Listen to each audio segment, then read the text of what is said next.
interventions. None of the frameworks reviewed covered the full range of intervention functions or policies. Only a minority met the criteria of coherence or linkage to a model of behaviour. At the centre of a proposed new framework is a behaviour system involving three essential conditions: capability, opportunity, and motivation. This forms the hub of the behaviour change wheel. So all of these scientists working in the background to change our behaviour. And what do they produce out of their time? They produce a little cardboard wheel. This is not silly, though, because what they're doing is very serious. This is the conclusions. Interventions and policies to change behaviour can be usefully characterised by means of a BCW, that's the wheel, comprising, quote, a behaviour system at the hub, encircled by intervention functions, and then by policy categories. Research is needed. That means more money to pay us is needed to establish how far the BCW can lead to more efficient design of effective interventions. And if you think this is all stuff and nonsense, let's remind ourselves that back in 2010, the British Cabinet Office boasted in its Mindspace document that it could use applied behavioural psychology to change the way people thought and behaved.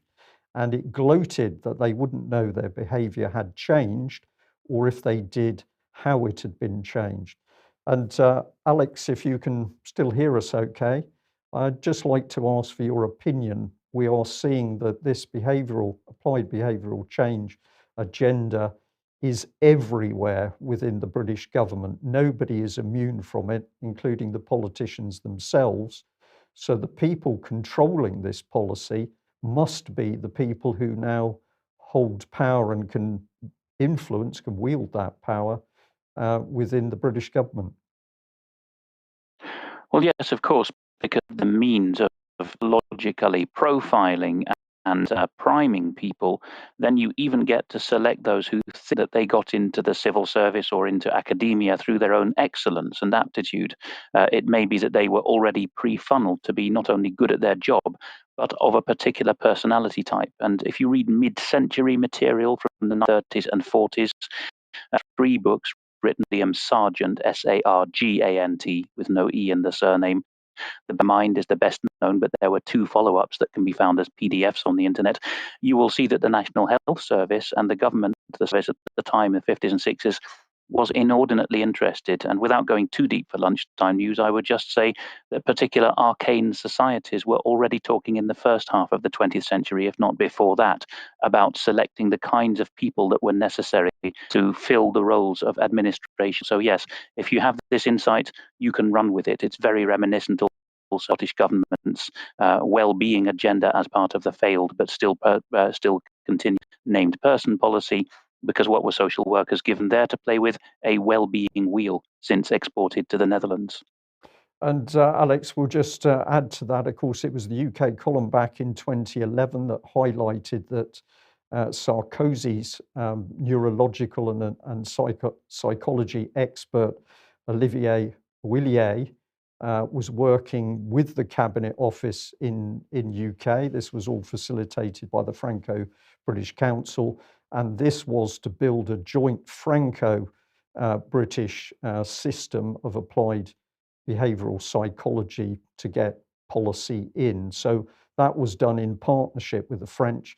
And I have to say that the French experts who are now speaking to the UK column about their concerns about lockdown and the vaccine policy have actually been astonished to discover this applied behavioral psychology at work in France. Okay, let's move on to international matters. And well, another week and another couple of NATO exercises going on. This is exercise Thracian Star, and so that was taking place in Bulgaria. It ended a couple of days ago. Well, this, of course, putting more pressure on Russia, but it doesn't end there because there's a new one coming. Agile Spirit starts in a few days' time, July the 26th. In fact, it's already started, and that's in Georgia. 700 military personnel, US military personnel, and it's 1,600 Georgian troops, 250 troops from other nations. And the brigade level exercise will incorporate a simulated command post exercise, field training, and joint multinational battalion level combined arms live fire exercises. Agile Spirit 2021 enhances US, Georgian, allied, and regional partner forces readiness and interoperability in a realistic training environment. So 14 nations taking part, as well as the US and Georgia. That's Estonia, Germany, Latvia, Lithuania, Poland, Romania, Spain, Turkey, Ukraine, UK, Canada, Italy, and Azerbaijan. Rick Rozoff, Alex from antiwar.com, was making the point that, of course, a previous NATO exercise of a similar sort of scale was followed on very quickly with the Georgian attack on South Ossetia. So I don't know what your thoughts are on this. It's actually the culmination of a 20-year cycle of US-led, but now it's also including Eastern European NATO members, training and equipping of Georgian and indeed Ukrainian troops. These countries both have problems with separatist and unacknowledged territories, which have declared themselves republics separate from Ukraine and Georgia. And in fact, because of that, plus an alleged Chechen terrorist problem of very murky detail, the US started in 2002 a series of train and equip programs for Georgia. If you could follow the press in Washington, they are wringing their hands because with the NATO presence in Afghanistan, in which Georgia has always supplied men and in fact lost some in Afghanistan, and Georgia is losing one of the key ways that it can demonstrate that it is a loyal servant of the NATO agenda. And at least on paper, US Marines are no longer going to be doing scheduled in-country training of Georgian troops. So in a sense, this is actually Georgia about to be left on its own. There are some overtones, Mike, of the situation leading up to the August 2000 hot war in South Ossetia. One of the famous unresolved questions there is, did Condoleezza Rice, then the US Secretary, the American equivalent foreign minister, stoke up the Georgians, stoke Mikhail Saakashvili, the then president, to attack on the force that the US and NATO would be right behind them facing the Russian 58th Army? If so, that is another overtone of what may follow. Yes.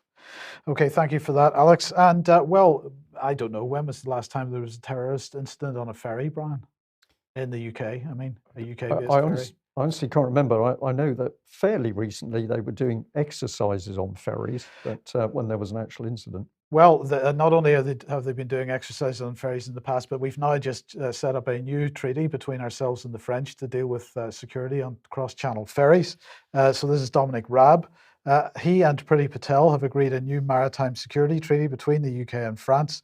This strengthens UK security by fully equipping law enforcement and emergency responders to respond to terrorist incidents, no matter where they occur, but especially on ferries. UK emergency responders will have more power to deal with terrorist incidents in the Channel thanks to a new treaty. This is called the UK-France Maritime Security Treaty. So let's see what he had to say. As close allies, it's vital for the UK and France to work together to protect our citizens and values. Today's signing of the UK-France Maritime Security Treaty will reinforce our ability to jointly respond swiftly and effectively to terrorist threats in the Channel.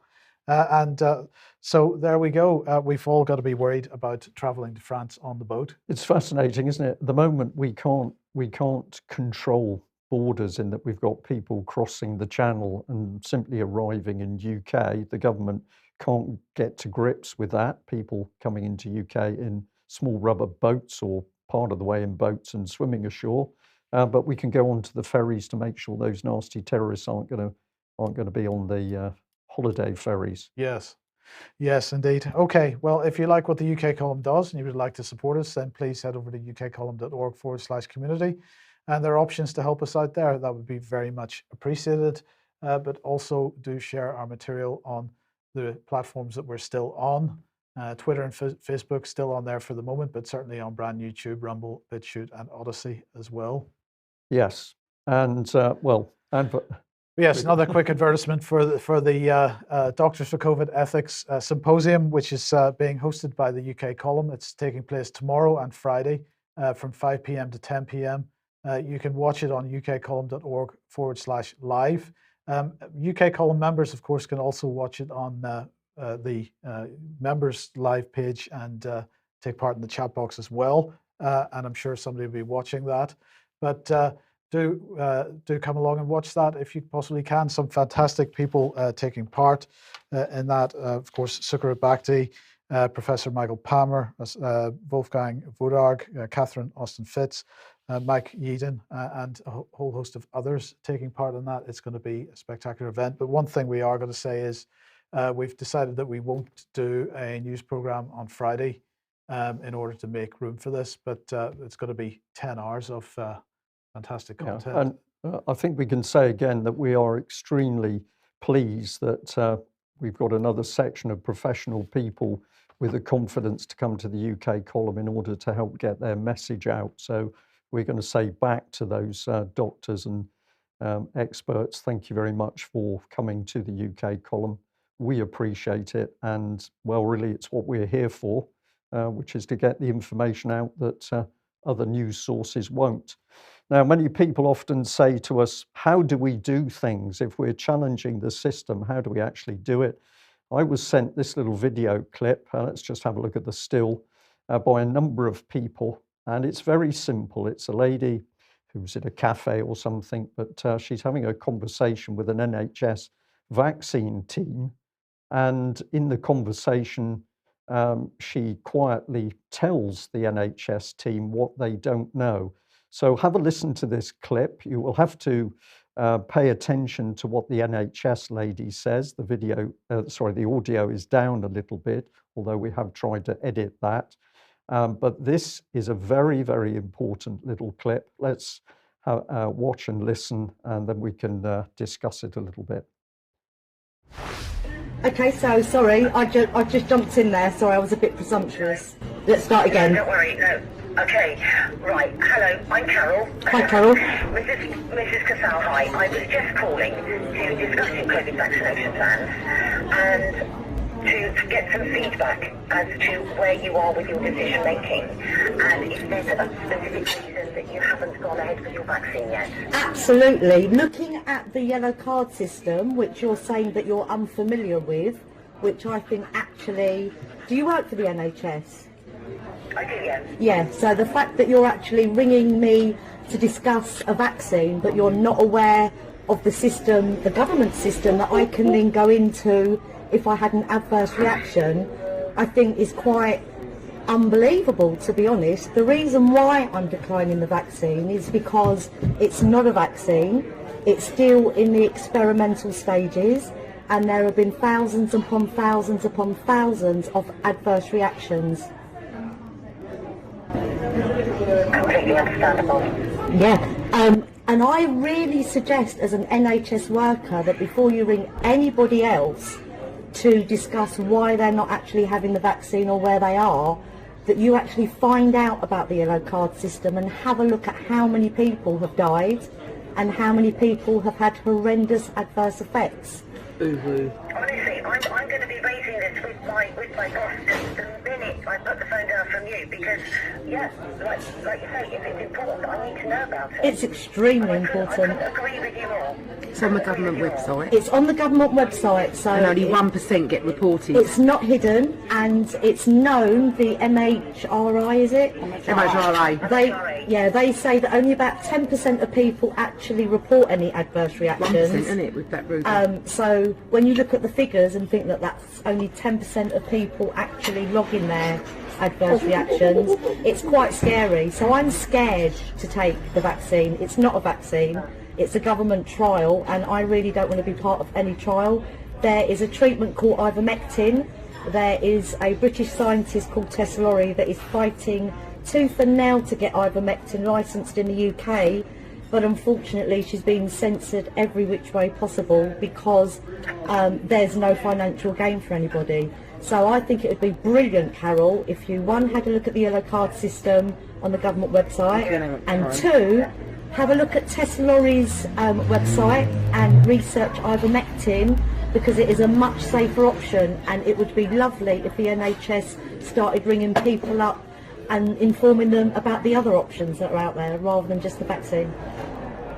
Sure. Sorry, ivermectin, how are you spelling that, please? I-V-E-R-M-E-C-T-I-N. Yeah. Brilliant. Brilliant. No, I've certainly taken on board what you Brilliant.